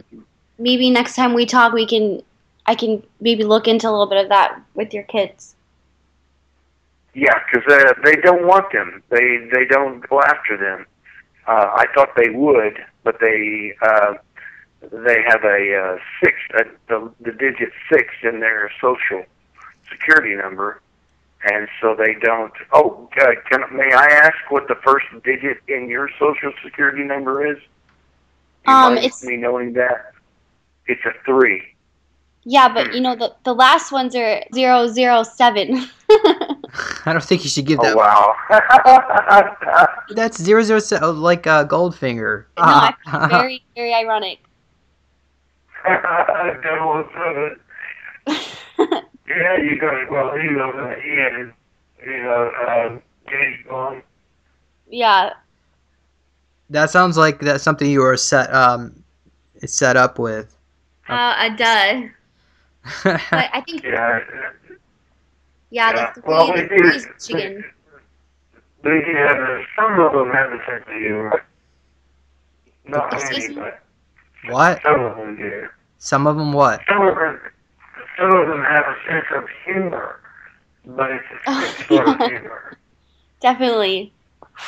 I definitely have a funny bunch working on me, let me tell you. It's like I knew you from somewhere. Yeah, I feel the same way, Dan. I'm gonna take the night and kind of just try to figure it out, but I agree. I think we've definitely we're on to something. You have auburn hair and green eyes? Nope. Okay. But I do have eyes. They can be green. They change color depending on my mood or probably my altar. So they're bluish with a tint of green depending on what you're wearing, or they're hazel and they're hazel. Okay, well that's green to me. I only see in tertiary colors, so hazel is green to me. Yeah, and maybe. But your hair color is not auburn or red. It is depending on a lot. I have blonde hair, but in the sun or just depending on my mood as well. I have very auburn that I inherited from my well, I think my grandma, but So you have the same strawberry blonde hair. Yeah, and I might have a similar situation okay. of James, where my family is actually not really my family, and so and Yeah. I think I might be coming from a different bloodline. So we can explore that sometime too. Okay, yeah. You probably need to chill. Yeah, okay, everybody. Yeah, well, both of you have a good night. Okay, thanks. Yeah, thank you. All right. Have a good one. Bye-bye. Bye-bye. Bye.